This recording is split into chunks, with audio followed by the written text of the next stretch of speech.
Hello, and welcome to Gunpla Reviews, where it's myself versus my shelf. About 200 model kits and a queue of reviews to do. Today's challenger is the D50C Loto, a twin set, not to be mistaken for the D4C. Dirty deeds done dirt cheap. Stand power. Terrible, stupid jokes aside, I was workshopping that for like 10 minutes and it still sounds dumb. I digress. This high-grade Universal Century kit is brought to us in the year of our Bandai Lords, 2010. This is a lot older than I gave it credit for. I forget how old Unicorn is, but I digest. This is our challenger for the day. Before we get started in the usual, manner, the order of operations, I want to take a moment to bring in a couple of guests. The first guest is the SD Shining Gundam. Our second guest is In Memorandum GM Sniper 2 Custom. I want to show you the size comparison because the Loto is still a high-grade 1/144 scale kit.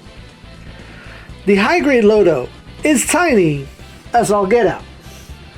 But that seems to be the tradition going with twin sets because also the ball quite small.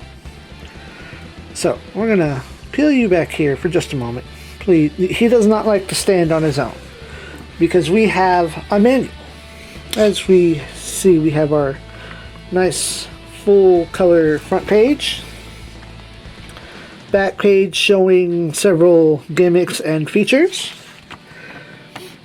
Our centerfold talks about the stats and specs of the kit, as well as others in the lineup, which I think a lot of manuals have phased out doing. Action pose, and some final details on the transformation going from A to B. In traditional fashion, we have our parts list and warnings. Second page starts off with, I believe, the waist, actually. The waist or the shoulders? Actually, I believe it's the arms. It's very curious to start with the arms first. But this is very non-standard kit. Moves on to the torso. Before you start getting into the legs on the third page. Assembly there. Combination. The backpack. And the weapons and various other accessories, and then we get into the transformation gimmick itself. So here we have the tiniest of boys. He has a very small number of stickers in here. We can get our camera to focus in the correct spot. We have one camera sticker right by this gun, another for the visor, and that's it. Nope, I lied. We have some white chest vent stickers here. And doing another quick inspection, we have no further stickers here. So at least very minimal stickers, and considering the color scheme, it makes kind of sense to have the white stickers there. Articulation, very simple. Our guns here are on simple ball joints, so we are going to pop them right out of those little squares in the shoulders here. We have the arm on a very tiny and interesting ball joint, which actually does not separate. You can see it there. But you still get full 360-degree rotation. You still get rotation at the shoulder. And exactly the most absolute 90 degrees that you can possibly get. There's no hands. There are no hands here. Over here on the other, you have no, sorry. There's the gun here does not have articulation. It's all based on the shoulders. The head, you get a little bit of head making here. You get about that much turn that way. And that much turn this way. It's a very small head. is very interesting to boot because it also, if you're not mindful, part of its gimmick is that it does sink in. So mind when you're posing your boy. There is a little bit of waist articulation, very, very small amount, with the flaps straight up. You get, I'm going to very specifically tell you that I'm holding one leg in place. I'm holding one leg in place as I do this. You get a swing forward here, and then less than 90 degrees at the leg. You get a little bit of foot. You can get your foot that'll come forward a little bit. And I guess this is kind of a toe bend right here, if that's what you want to call that. Now, to say that I am specifically putting arms out to side, very high up, very impressive. The transformation gimmick here, which I will shortly feature, is that the legs are on a very specific swinging joint. This joint deliberately swings forward. Now, yes, you can use that to some posability, but that's not what it's for.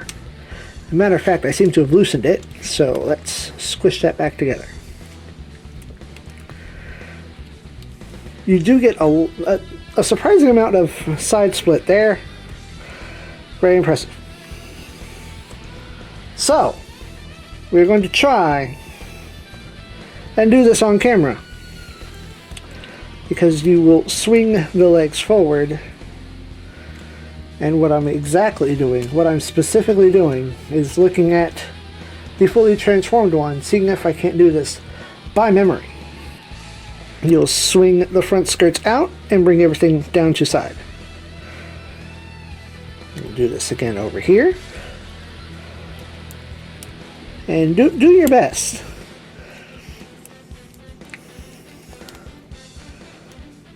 To get your legs nice and straight and full together. Because I'm not looking at the instructions, and nor did I think to previously do so. There's a bit of like foot manipulation here going on. You'll want to kind of squeeze everything down and in before taking your backpack and rotating the wheels out and down.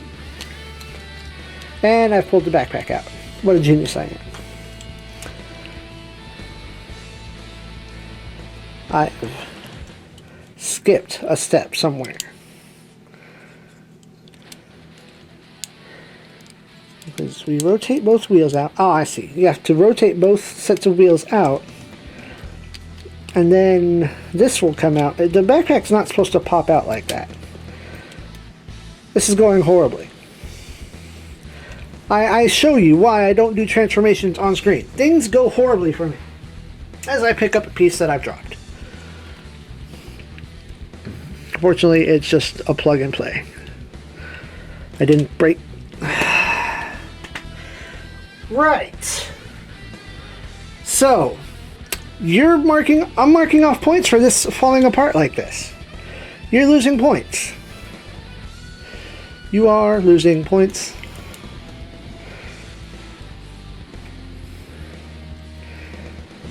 One more time, I'm going to put that in, and that there, and there's some combination here of leg bending, there it goes, in order to correctly get,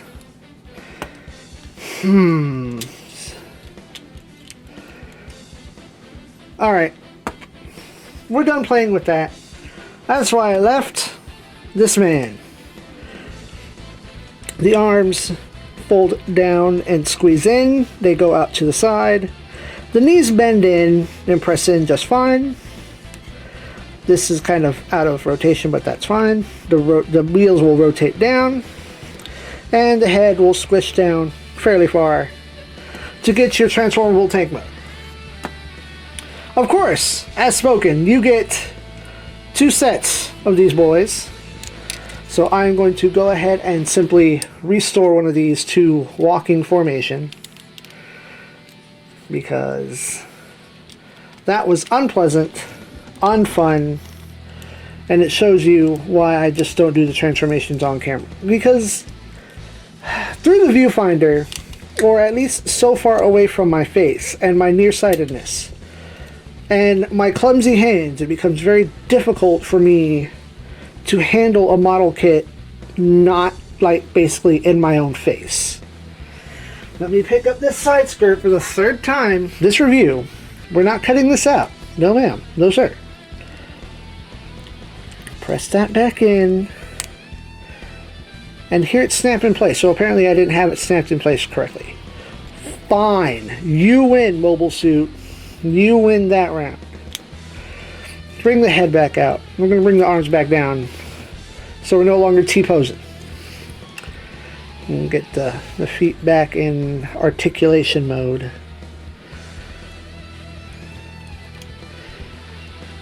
So that it looks like I'm at least trying.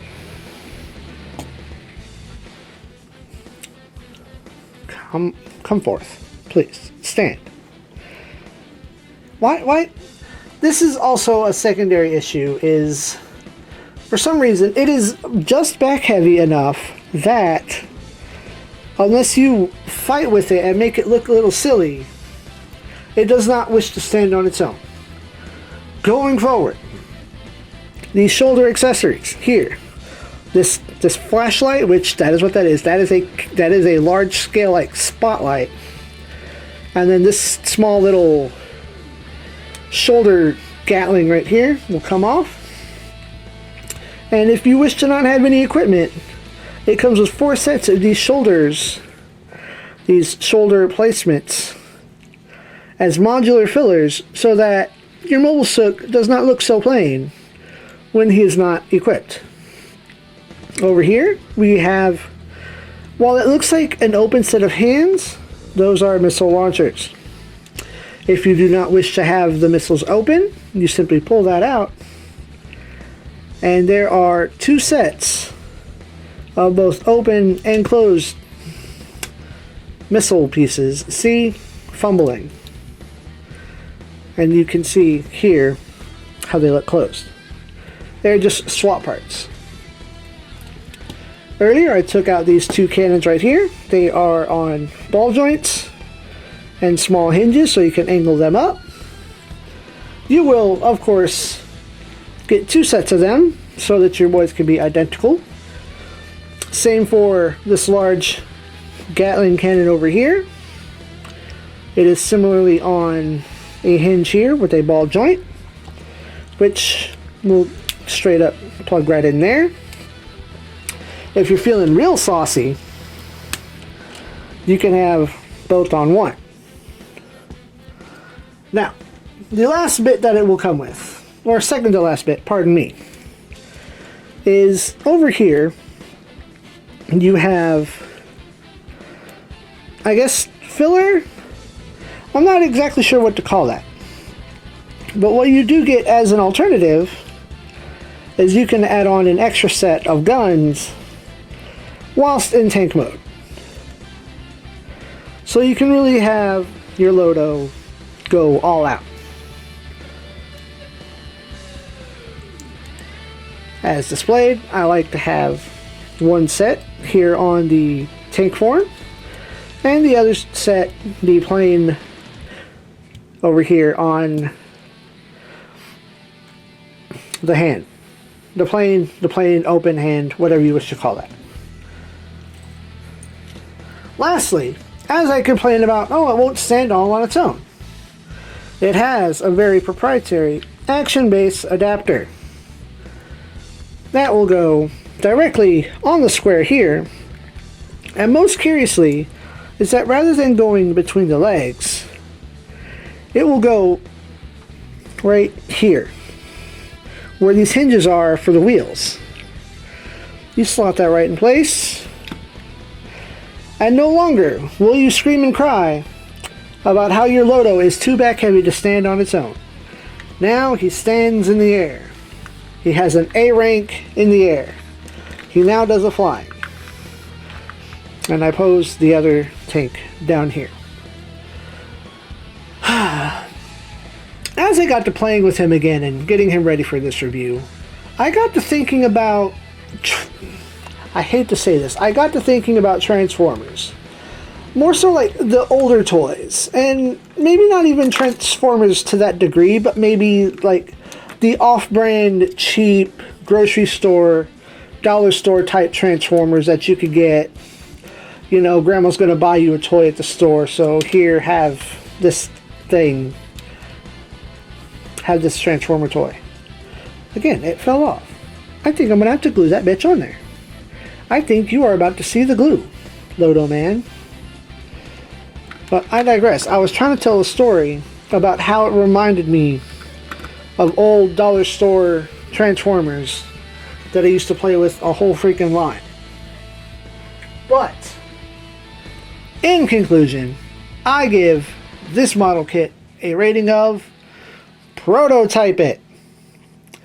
Already obscure as it is, it's probably made more rare and more questionable because of both its small size and it's a twin set, which even on the box alone tells you it must be small rather than it must be awesome. And it's not terrible, but it certainly loses points due to its size. And the fact that it is small isn't the issue, but more so that you're trying to fit a transformation gimmick into a model kit at this size. That's when it becomes an issue.